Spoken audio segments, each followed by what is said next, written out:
Bien, buenas noches a todos. Buenas noches, Lick.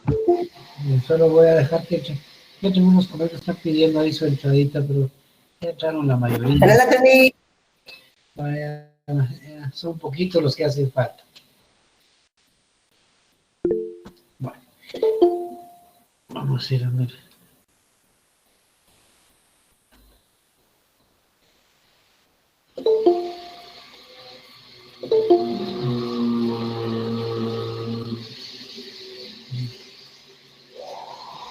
Bien, compañeros, en la clase del viernes, porque el miércoles no pudimos, que nos puso en problema la universidad, pero ya estamos acá. Habíamos platicado que íbamos a hablar del tema de Buenas noches, licenciado. Buenas noches. Habíamos hablado de que íbamos a tocar el tema de las fuentes del derecho romano y habíamos explicado a manera general lo que era la clasificación más sencilla de las fuentes del derecho que ustedes vieron en su curso de Introducción al Derecho, el famoso y clásico Eduardo Maínez, ¿verdad? Que es fuentes reales, fuentes formales y fuentes históricas. Y hablábamos de que la fuente real pues es la realidad, los acontecimientos de la vida diaria que nos hace crear derecho. Y decíamos que la fuente formal es el procedimiento que se realiza, en el caso nuestro, a través del organismo legislativo o Congreso de la República, para la creación de una norma. Mencionábamos que va desde la iniciativa hasta la entrada en vigor. Y por último mencionábamos la fuente histórica, que decíamos que es ir al pasado, conocer el pasado. Eso permite entender el presente y pues legislar mejor hacia futuro. Y vamos a ver hoy entonces lo que es propiamente las fuentes del derecho procesal en su aspecto histórico. Primero que nada, recordaremos la primera gran fuente nuestra es el derecho romano. El derecho romano, recuerden ustedes que los romanos eran juristas, eran hombres de derecho, y es la primera fuente. Recordarán ustedes en el tema del procedimiento de las acciones, o de las acciones, como también se le denomina, se señalaron que durante todo el periodo de Roma, desde su origen hasta la caída con la muerte del emperador Justiniano, se dieron tres sistemas de derecho, tres formas de solucionar los conflictos. El primero, el de las legis actionis, el segundo, el sistema formulario, y el último, el extraordinario. En el sistema de las legis actionis decíamos que se dividía, o se les explicó en el derecho romano, que se dividía en dos fases o dos etapas, una etapa in jure y una etapa in judicio. La etapa in jure quiere decir en derecho, y la etapa in judicio quiere decir en juicio. Decíamos que en la etapa in jure, las partes, cuando hablamos de partes, estamos hablando de demandante y demandado, las partes acudían ante el magistrado, el pretor, ¿no?, que era el magistrado, le exponían los hechos y le ofrecían los medios de prueba necesarios para acreditar sus pretensiones. Si el magistrado o el pretor establecía que realmente había un problema que analizar, que discutir y que resolver, pues decíamos que se lo remitía al juez. Era la otra fase en judicio. ¿Y qué hacía el juez? Pues recibía los medios de prueba ofrecidos por las partes y una vez recibidos estos dictaba la sentencia. Esa es la fase in jure.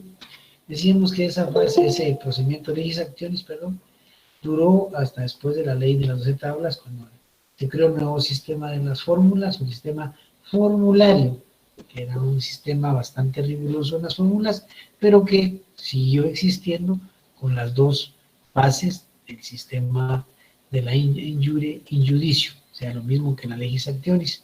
Ese sistema formulario, pues ahí tuvo preponderancia de las clasificaciones de sentencia que ustedes vieron en su derecho romano. Pero como ese sistema también llegó a ser abolido en la época del imperio y se creó el sistema extraordinario. Este sistema extraordinario, recuerdan ustedes que se abolieron o se dieron por concluidas las dos fases que se conocía de la fase in jure e in judicio, y solo se estableció una fase, que únicamente era el magistrado el que escuchaba las partes, él recibía las pruebas y él mismo dictaba la sentencia.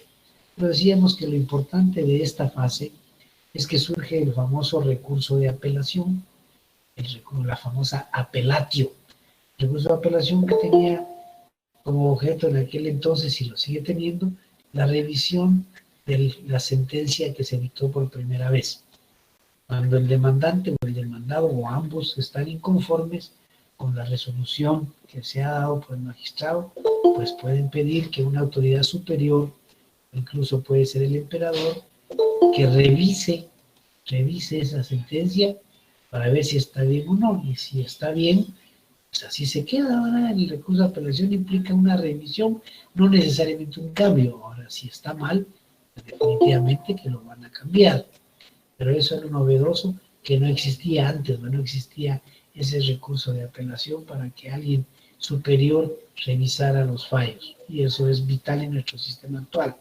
Eso es en el sistema romano. Y decíamos que de aquí surge para nuestro sistema en la actualidad lo importante que son las pruebas. Explicábamos el día anterior que sin pruebas un juez no hace absolutamente nada. Pero decíamos que al igual que en las leyes acciones, en el sistema formulario y en el del extraordinario, son las partes, cuando hablamos de partes, de demandante y demandado, son los encargados de llevar los medios de prueba. El juez no, recuerden que el juez no es el encargado de investigar.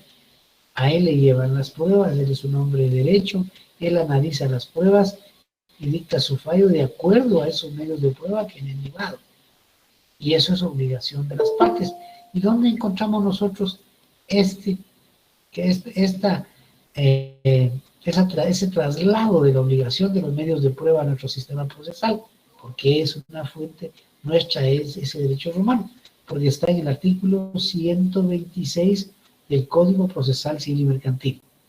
¿Quién nos quiere colaborar con la lectura? 126. ¿Quién, compañeros? ¿Quién colabora? ¿Quién tiene su Código Procesal Civil y Mercantil a la mano? Yo le, Cristian. sí, yo le leo, ¿le? Está bien, me cambia. 126. Sí, 126, Dice, Procesal Civil y Mercantil. carga de la prueba. Las partes tienen la carga de demostrar sus respectivas proposiciones de hecho. ¿Sigo? Sí, doctor. Quien pretende algo ha de probar los hechos constitutivos de su pretensión. Quien contradice la pretensión del adversario ha de probar los hechos extintivos o las circunstancias impeditivas de esa pretensión, sin perjuicio de la aplicación de las normas precedentes. Los jueces apreciarán de acuerdo con lo establecido en el artículo siguiente las omisiones o las deficiencias en la producción de la prueba. Gracias, Güero. Pues vean, esa carga de la prueba es una obligación que surge en Roma, en el derecho romano, en las leyes acciones. Ahí dice, mire, ante el magistrado hay que exponer los hechos y llevarle las pruebas para que él vea que si hay un problema y que hay pruebas para acreditarlo. Y si es así, pues que lo remita a un juez para que el juez diligencie, es decir, que lleve a la práctica las pruebas y, de ser el caso, dicte la sentencia. O sea, eso es nuestra fuente. Por eso el derecho romano es fuente de nuestro derecho procesal. Ahí lo encontramos. Pero aparte de eso también está el derecho germano. El derecho germano es fuente de derecho. ¿Cuál es el derecho germano? Es el derecho alemán. Es fuente también de nuestro derecho. Con ellos conocemos lo que es la demanda y lo que es la contestación de la demanda. De ahí surge qué debe hacer el demandante y qué debe hacer el demandado. ¿Cómo es que el demandante le pide la intervención a un juez? A través del derecho de petición, que en eso no se les olvide, ¿no? Artículo 28 de la Constitución. ¿Qué es lo que dice? Es cómo debe actuar el demandante. Ya mencionamos que debe reunir los requisitos del artículo 61, 106, 107 y 108 de ese código. Pero leamos el principal, que es el 106. ¿Alguien quiere colaborar con el 106, Código Procesal Civil y Mercantil? Yo, Lee. Roberto, ¿lo escuchamos? Contenido de la demanda, Lic. Así es. En la demanda se fijarán con claridad y precisión los hechos en que se funde, las pruebas que van a rendirse, los fundamentos de derecho y la petición. Ahí está claro, ¿no? Esa es una obligación del demandante, ese es su contenido de su demanda. ¿Y de dónde ordenaron eso? ¿De dónde lo traemos? Del derecho germano, aunque es lo mismo del derecho alemán. Pero también al demandado le ordena que también debe cumplir requisitos, la contestación de la demanda. ¿Y dónde encontramos eso? En el Código Procesal también, en este mismo código que estamos viendo. ¿En dónde está eso? En el artículo 118. ¿Quién quiere colaborar con el 118?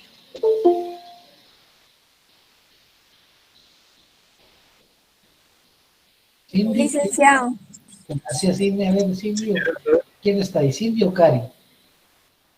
Contestación de la demanda. La contestación de la demanda deberá llenar los mismos requisitos del escrito de demanda. Si hubiera de acompañarse documentos, será aplicable lo dispuesto en los artículos 107 y 108. Al contestar la demanda, debe el demandado interponer las excepciones parentorias que tuviere contra la pretensión del actor. Las nacidas después de la contención de la demanda se pueden proponer en cualquier instancia y serán resueltas en sentencia. Fíjense, esto que está ahí, gracias Cindy, esto que está ahí viene del derecho germano. Eso, por eso es que es fuente en nuestro derecho. O sea, nuestro derecho no es algo novedoso nuestro, ni es único.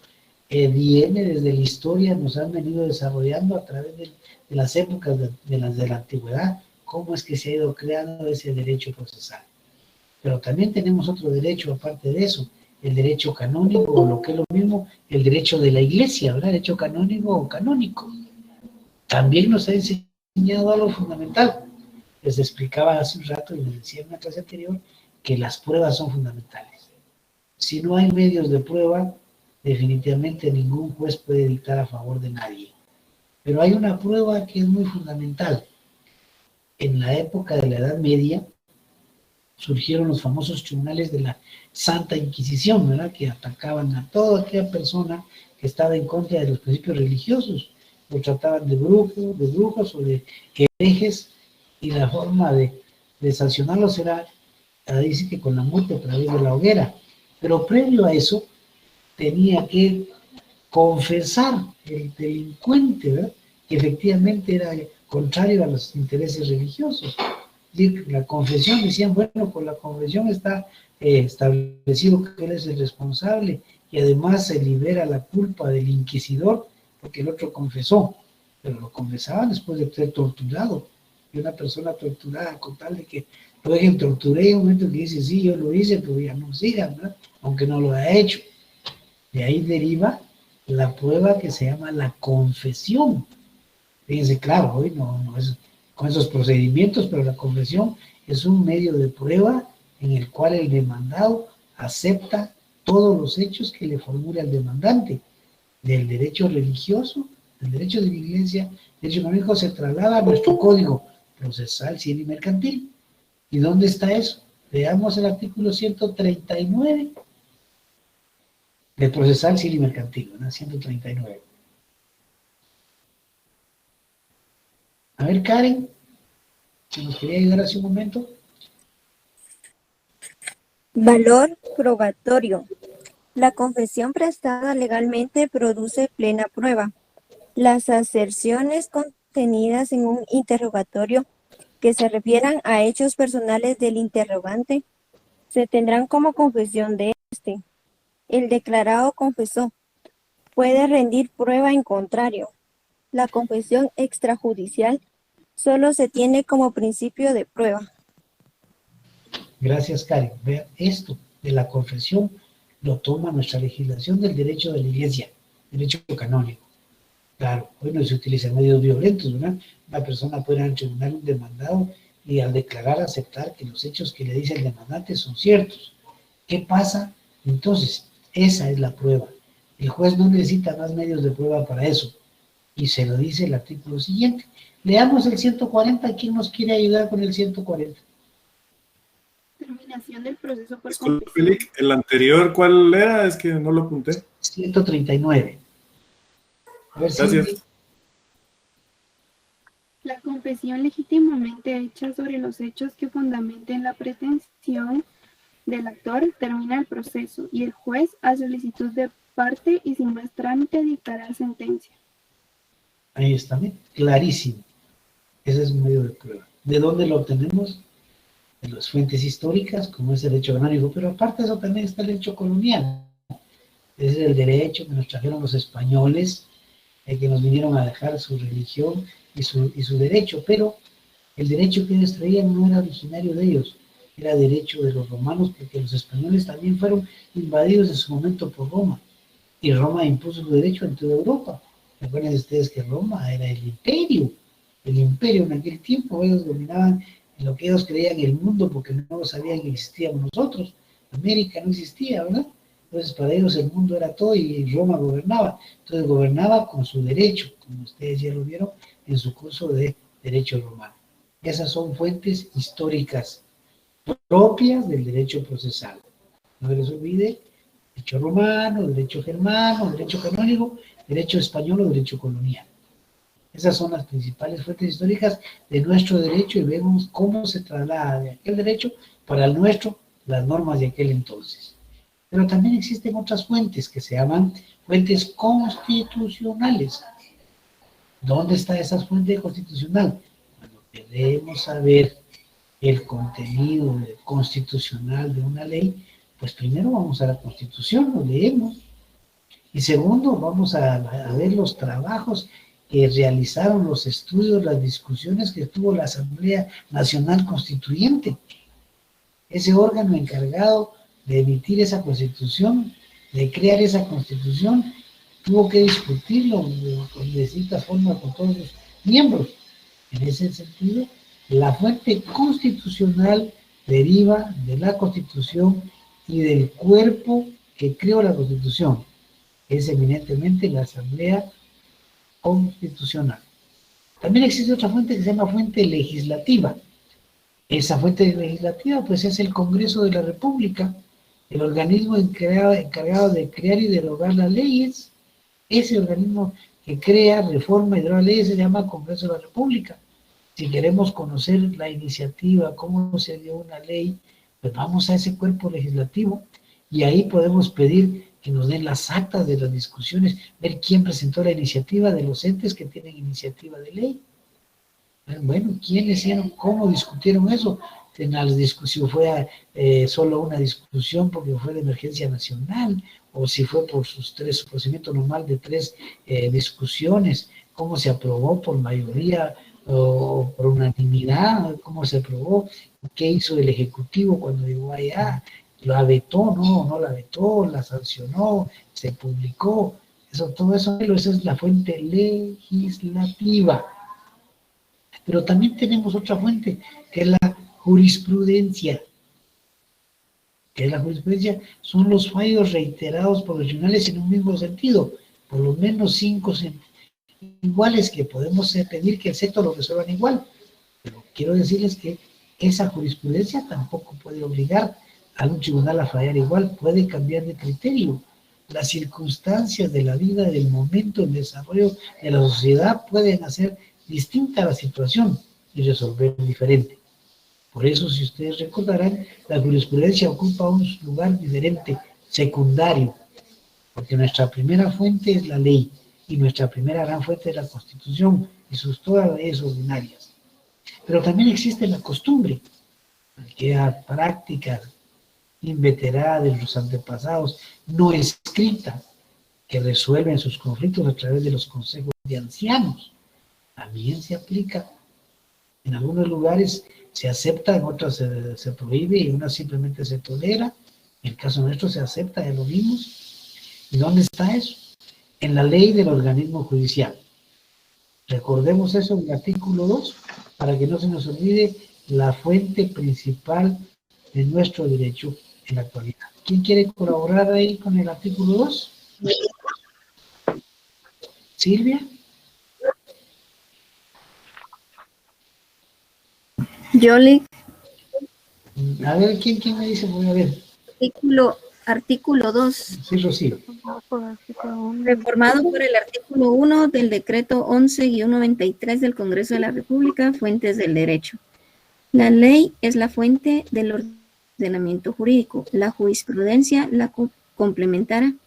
La costumbre regirá solo en defecto de la ley aplicable o por delegación de la ley, siempre que no sea contraria a la moral o al orden público y que resulte probada. Ahí está claro. El orden lo señala la ley del judicial. Primero la ley. ¿Y cuál es la primera ley? La Constitución. Y todas las demás leyes ordinarias. Segundo, la jurisprudencia. Los fallos reiterados de los tribunales superiores. Corte Suprema de Justicia, Corte de Constitucionalidad. Y la costumbre ahí está, ¿verdad? Pero la costumbre está relegada al tercer lugar, siempre y cuando no sea contraria al orden público, a la moral y esté debidamente probada. No se les olvide. Y también hay una última fuente que se llama los principios generales del derecho. Esos principios están en todas las leyes y en todos los libros. El derecho de petición, vemos el artículo 28, el derecho de defensa, el debido proceso, el artículo 12. Esos son principios generales del derecho. El derecho a la vida, con el artículo 1 de la Constitución, el bien común, ¿no? Esos son principios generales del derecho. Eso es el tema de las fuentes del derecho. Si hay alguna duda, la aclaramos en este momento para después seguir con el tema de las clases de derecho procesal. Bien. Veamos las clases de derecho procesal. Fíjense bien.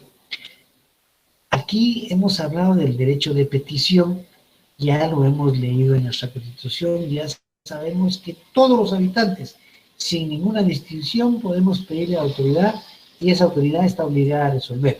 Ese es el derecho de petición. Yo acciono, yo pido al Estado que intervenga, pero en ese derecho de petición hay una partecita en que le digo yo al Estado, ya sea un ente administrativo o un juzgado, qué es lo que realmente quiero. Eso se llama pretensión. Fíjense bien, ¿qué pretende usted al venir aquí? Es saber qué pretende. Usted me dijo un montón de aquí, me explicó un montón de cosas, pero ¿qué pretende? Eso es nuestra pretensión. Y de acuerdo a la pretensión, así hay clases de derecho procesal. Para que sigamos, leamos el artículo 51 del procesal civil y mercantil. ¿Quién colabora? 5.1. Pretensión procesal. La persona que pretenda hacer efectivo un derecho o que se declare que le asiste puede pedirlo ante los jueces en la forma prescrita en este código. Gracias, Silvia. Fíjense, dice pretensión procesal. Pues depende de lo que yo pretendo, así es mi clase de derecho procesal que voy a usar. No se les olvide, hay dos clases de derecho que estamos viendo. Derecho adjetivo y derecho sustantivo. En el derecho sustantivo decíamos que están nuestros derechos y nuestras obligaciones. Y el derecho adjetivo, que también se llama derecho procesal, decimos que ahí nos señala la forma o el procedimiento de cómo vamos a hacer que se cumplan los derechos sustantivos. Pues así, hay derecho procesal civil, penal, laboral, administrativo y constitucional. Si vamos a exigir que se cumpla o nos van a exigir que cumplamos un derecho civil, usamos el Código Procesal Civil y Mercantil, porque ese derecho está en el Código Civil. Fíjense, la pretensión es de naturaleza civil. Entonces usamos el Código Procesal Civil y Mercantil. Si el problema es de un delito que nos han causado y que queremos que sancionen a una persona, porque los delitos están en el Código Penal, que es el derecho sustantivo, pues vamos a usar el Código Procesal Penal para que lo sancionen. Ahí está todo el procedimiento. Los códigos procesales tienen procedimientos, no se les olvide eso, procedimientos.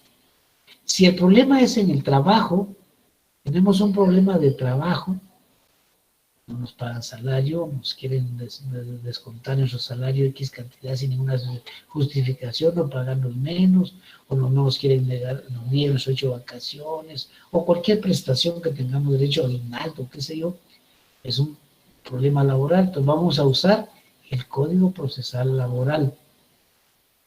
En Guatemala, hasta esta fecha, el Código de Trabajo tiene las dos partes, no hay códigos separados. La primera parte es derecho sustantivo y la segunda derecho procesal. Ahí están las dos cosas. Entonces vamos al derecho procesal. Si lo que tenemos es un problema con la municipalidad, con la Contraloría General de Cuentas de la Nación, con el ICS, con cualquier ministerio del Estado, es un asunto administrativo. Entonces vamos a usar el derecho procesal administrativo. Esa ley se llama Ley de lo Contencioso Administrativo. Pero si vamos a discutir un derecho que nos da la Constitución a nosotros, ¿a dónde vamos a discutir eso? A la Corte de Constitucionalidad. ¿Y qué vamos a usar?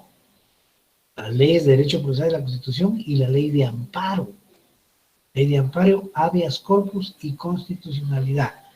O sea, que lo que interesa aquí es cuál es la prestación. Y se dice, bueno, esto es civil, procesal civil. Ah, no, este es un delito, es procesal penal. Ah, este es un asunto de trabajo, a procesal laboral. Mire, aquí es un problema con una institución del Estado, pública, esto es derecho administrativo. Aquí son derechos fundamentales, eso es la Constitución.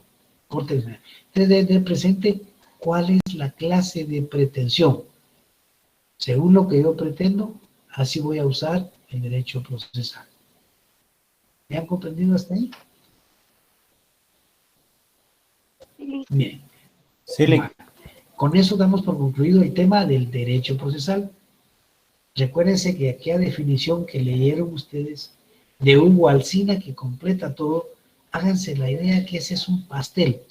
Un pastel. Háganse la idea del pastel redondo ahí en su cabecita. Y máxima esta hora que ya empieza a apretar el hambre, ¿verdad? Piénsenle. Entonces, ese derecho procesal se divide en un montón de pedacitos.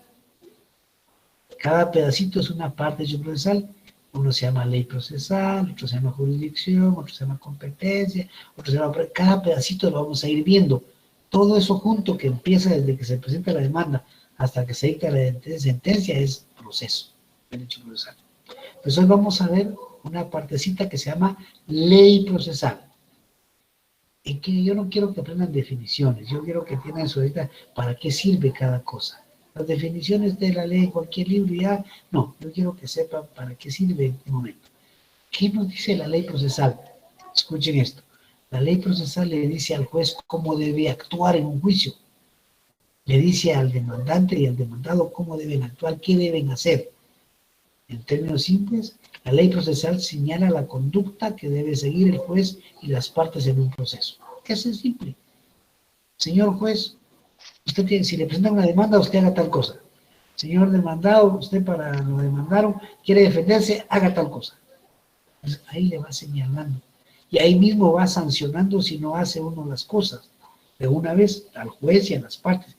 Fíjense bien, ley procesal señala cómo debe actuar el juez y las partes. Cuando hablamos de partes, estamos hablando de demandante y de demandado. No hay definición en los códigos. Los códigos procesales no tienen definiciones, no van a buscar ninguna definición porque no la van a encontrar. ¿En dónde están las definiciones? En los libros. Y claro, hay que leerlas porque así se comprenden los temas. Los libros son un tesoro y los van a servir toda su vida. Cuando ustedes estén ejerciendo su profesión van a estar buscando un libro que utilizaron en introducción al derecho, porque les va a servir. Nunca vayan a tirar sus libros. Al contrario, les van a servir, son su verdadero tesoro. Claro, dentro de 10 años los pueden comprar, desde luego que sí, pero ya están más caros, ya no. Y lo clásico que tienen hoy ya no lo van a encontrar. Entonces fíjense en eso. Ley procesal. Le dice al juez, le dice al demandante, al demandado, cómo debe actuar cada uno en el proceso. Ley procesal. Y hay una infinidad de clases de leyes procesales. Si ustedes ven los libros, hay clasificaciones, ahí sí que a granel, ¿verdad? Para el gusto de cada quien. Pero solo vamos a ver 3 clases nosotros, para los fines que nos interesan. Fíjense, la primera, se llaman leyes orgánicas. Órganos. Orgánicas, órganos. Lo señala cómo está integrado los tribunales. Orgánicas de órgano, no se les olvide. Órgano, organismo judicial. ¿Cómo está integrado el organismo judicial? ¿Cómo se divide para funcionar correctamente? ¿Dónde encontramos esas leyes orgánicas que están en nuestra ley? En la ley del organismo judicial, en el artículo 57. ¿Quién lo quiere leer, por favor? 57. Ley del organismo judicial. Perdón, es 58, compañeros, perdón. 58. Jurisdicción. Sí, Roberto, gracias. La jurisdicción es única. Para su ejercicio se distribuye en los siguientes órganos. Inciso A, Corte Suprema de Justicia y sus cámaras. Inciso B, Corte de Apelaciones. Inciso C, Sala de la Niñez y Adolescencia. Inciso D, Tribunal de lo Contencioso, Tribunal de Segunda Instancia de Cuentas. Inciso F, Juzgados de Primera Instancia. Inciso G, Juzgados de la Niñez y Adolescencia y de adolescentes en conflicto con la ley penal y juzgados de control de ejecución de medidas. Inciso H, Juzgados de paz o menores. Inciso I, los demás que establezca la ley. En la denominación de jueces o tribunales que se empleen en las leyes, quedan comprendidos todos los funcionarios del organismo judicial que ejercen jurisdicción, cualesquiera que sea su competencia o categoría. Gracias, Roberto. Eso es orgánico, miren, está cómo se organiza. Ustedes lo ven, en la cúspide está la Corte Suprema de Justicia y termina con jueces de paz y otros que se creen. Así de simple. Eso es orgánico, órganos, cómo se distribuye el organismo judicial. Leyes orgánicas. Ahora bien, hay leyes que se llaman dinámicas. Dinamismo, movimiento. Y cómo va caminando un proceso, qué hay que hacer para que camine, para que vaya funcionando. ¿Sí? Ya presentó la demanda, pues muy bien, está la demanda. Ahora, ¿qué hay que hacer? Ya la presentó el juez, ¿qué tiene que hacer el juez? Calificar la demanda. Si está bien la demanda, ¿qué viene a hacer? Ahí sí que notificarle al demandado. ¿Para qué? ¿Para qué haga el demandado? Pues para que se defienda, o si no quiere defenderse, pues es problema de él. Ya vamos a ver cómo pierde o gana él si participa o no en un proceso. Esos son leyes dinámicas, dinamismo, movimiento, acción. Y las otras se llaman formales, que señalan la forma o el procedimiento también, la forma. Y como vemos esto, ya leímos, por ejemplo, el artículo 106, el 61, ¿verdad? Ya vimos 61, 106, 107 y 108. Ahí le está diciendo al demandante qué debe hacer. ¿Usted quiere una demanda? Sí. Bueno, pues mire, la forma en que tiene que hacerlo es esta. El artículo 61 le dice a usted cada uno de los requisitos. Le complementa al 106, el 107 y 108. Ya le dijo al demandado, él lo hace y presenta su demanda. Ahora le toca al juez. ¿Qué le dice la ley al juez? Que califique eso y si está bien, que le dé trámite y si está mal, que lo rechace. La ley le está diciendo qué debe hacer. El juez no lo puede inventar. ¿Qué debe hacer? Veamos el artículo 27, procesal, civil y mercantil, para que veamos cómo la ley le va ordenando a cada uno qué hacer. 27. Fundamentos legales.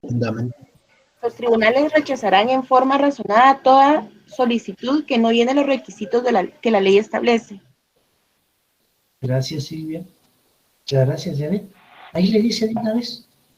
Ya vemos que... Perdón, Eli, ¿qué artículo dices que nos dice? 27, Jocelyn. 27. Procesal, civil y mercantil. ¿Ya ven? Ahí le está diciendo de una vez al juez. Dice los tribunales, pero ya vimos en el artículo 57 que dice que no importa que haya juez o tribunales, se refiere a todas las instituciones que prestan justicia. Pues ahí le está diciendo al juez, mire, si él no llena los requisitos, rechace. Simple. Y además le dice, y notifíquele. ¿Dónde está eso? Notifíquele. Que el 66. Leamos el 66. 66. Ah, no, perdón, creo que es el 71, compañero. No, 66, perdón. 66, sí. 66.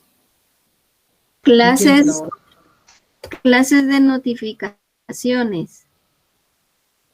Toda resolución debe hacerse saber a las partes en la forma legal y sin ello no quedan obligadas ni se les puede afectar en sus derechos. También se notificará a las otras personas a quienes la resolución se refiera. Las notificaciones se harán según el caso. Primero, personalmente. Segundo, por los estrados del tribunal. Tercero, por el libro de copias. Y cuarto, por el boletín judicial.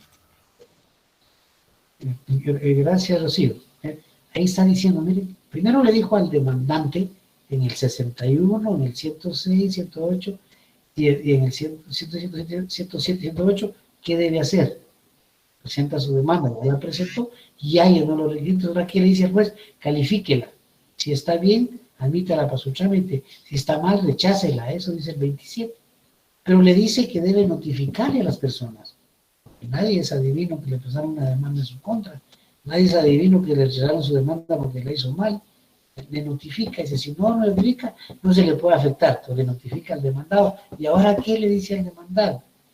En el 118 le dice que debe reunir o cumplir los mismos requisitos del demandante, porque son los mismos que cumplió en la demanda, el mismo va a cumplir el demandado. Veamos el 118, solo la primera parte. 118. Muy bien, contestación de la demanda. Contestación de la demanda. Sí, La contestación de la demanda deberá llenar los mismos requisitos del escrito de demanda. Si hubiere de acompañarse documentos, será aplicable lo dispuesto en los artículos 107 y 108. Ahí estamos, hasta ahí, Mario, gracias. Ya ven, la ley le va diciendo a cada quien qué tiene que hacer en un proceso. Eso se llama ley procesal. No se les olvide. Nos dice a cada uno qué debemos hacer para que un proceso inicie correctamente y termine correctamente. Favorable o desfavorable, eso es otra cosa. No es lo mismo, ¿verdad? Pero la ley procesal nos señala eso. Entonces vamos a ver que es necesario interpretar la ley. ¿Qué es lo que nosotros estamos haciendo ahorita? Interpretar la ley. Como estudiantes, desde luego, ¿verdad? Pero ya en la vida profesional, interpretar la ley es ver qué sentido y qué alcance le dio el legislador. Es decir, cuando el legislador estuvo discutiendo la ley, ¿qué quiso decir? Sentido, ¿qué quiso decir? Alcance, ¿hasta dónde? Por ejemplo, hablando de los alimentos, dice, bueno, los alimentos comprenden la educación, la instrucción, médicos, alimentos, servicio médico, servicio de recreación, educación, eso quiso decir. ¿Hasta dónde? Bueno, hasta que cumpla 18 años el menor, salvo que sea incapacitado. O sea, todas las leyes dicen sentido y alcance, y uno cuando la lee despacio le encuentra el sentido y el alcance. ¿Hasta dónde? Eso es interpretar la ley. Para poder aplicarla bien hay que interpretarla. Así no tenemos ningún inconveniente. Si interpretamos bien la ley, vamos a plantear bien la demanda, no vamos a perder el juicio. Si no la interpretamos bien, vamos mal. ¿Y quién le favorece que interprete mal al demandante? Pues al demandado. O a la inversa, si interpreta mal el demandado, ¿a quién le conviene? El demandante. El juez no está a favor de nadie. El juez es una persona ajena al proceso, imparcial, que no tiene corazón. Ya les dije el otro día, ustedes pueden sentarse con el juez, contarle una bonita historia, ponerse a llorar, él llora con ustedes, pero cuando ustedes se van, él no pasó nada porque él no tiene corazón. Si ustedes le abren ahí, una piedra tiene. Él no tiene corazón. Él solo resuelve de acuerdo a las pruebas que tiene obligación de llevarle el demandante y el demandado, tal y como lo leímos en el artículo 126. Y de acuerdo a esa interpretación, si hay clasificaciones también. Y vamos a ver una sencilla. La clasificación de acuerdo a la persona que la realiza. Fíjense, hay una que se llama auténtica, otra que se llama judicial o usual, y una última que se llama doctrinaria. La interpretación auténtica es la que hace el mismo órgano que la creó, el Congreso de la República, o organismo legislativo, o Asamblea Nacional Constituyente. Pero el problema, como les explicaba hace un rato, es que las personas ahí cambian, algunos ya no quieren estar ahí, otros ya no ganan las elecciones, otros por X circunstancias van a otro trabajo, bueno, ya no. Entonces es bien difícil que las personas que emitieron la ley estén ahí para interpretar. Si la hacen, no es la mejor interpretación, porque no estaban en aquel momento, en las circunstancias de aquel entonces, no las conocen. Las leyes se emiten de acuerdo a los problemas de la vida. Recuérdense, la fuente real, la realidad de hoy no puede ser la misma dentro de 5 o 10 años, o para atrás, ¿no? Como qué pasó hace 20 años, no es lo mismo como estamos hoy. Entonces, la interpretación auténtica no es la mejor, se ha hecho necesidad de ella cuando es necesario. Expliqué hace un rato que aquí hubo necesidad que la Asamblea Nacional Constituyente se reuniera para interpretar el contenido del artículo 186 de la Constitución. Ya hubo un caso, pero esa interpretación no es la mejor. Ahora, la judicial, la otra que decía que se llama judicial o usual, esa es la que se hace todos los días. Los tribunales todos los días están dictando resoluciones, todos los días dictan sentencias, todos los días. En todos los juzgados dictan, en uno dictan hoy, en otro mañana, pero hay todos los días ahí. Son cientos de tribunales que hay que están en esa actividad. Solo imagínense, somos 300, ¿qué? Como de cuántos municipios en el país, ya pasamos 342, algo así. En cada municipio hay juzgados. Y en municipios que hay 2 juzgados, en los cabeceras de departamentos hay hasta 3 o 4. Aquí en Guatemala hay infinidad de juzgados por todos los ramos. Entonces, todos los días están interpretando la ley los jueces, todos los días. Esa es la judicial, como decía, que también se llama usual. Y la doctrinaria, pues esa la hacen las personas que se dedican exclusivamente al estudio del derecho. No ejercen jurisdicción, no son jueces, no son legisladores, son personas que se dedican a estudiar. Ustedes dicen ahí como Cabanelas, Cuevo Calón, Espincánovas, Peña, todo lo que mencionan ustedes ahí, mencionan en los cursos de penal o civil, toda esa gente son doctos, son personas que se dedican a estudiar el derecho, son doctrinarios, por eso se llama esa clasificación doctrinaria. Esa es la clasificación más sencilla que vamos a dar de interpretación auténtica, judicial usual y la doctrinaria. ¿Estamos claros en eso? ¿Alguna duda para que aclaremos? ¿No? Bien. En jóvenes, entonces lo dejamos hoy ahí, ya es la hora de los frijolitos, yo creo que todos están ya cansados de la jornada del día. Pues muchas gracias ahí, esperemos que ya no tengamos problema en adelante en este nos vamos a ver el viernes, primero Dios, y ya no nos atrasemos. O sea que les deseo a todos un buen provecho y una feliz noche, y que el día de mañana sea muchas bendiciones. Muchas gracias, licenciado. Muchas gracias, licenciado. Feliz noche, buen provecho. Gracias, licenciado. Feliz noche. Feliz noche. Buen provecho, licenciado. Feliz noche. Feliz noche, Lic. Feliz noche a todos. Feliz noche. Feliz noche, Jorge Mario.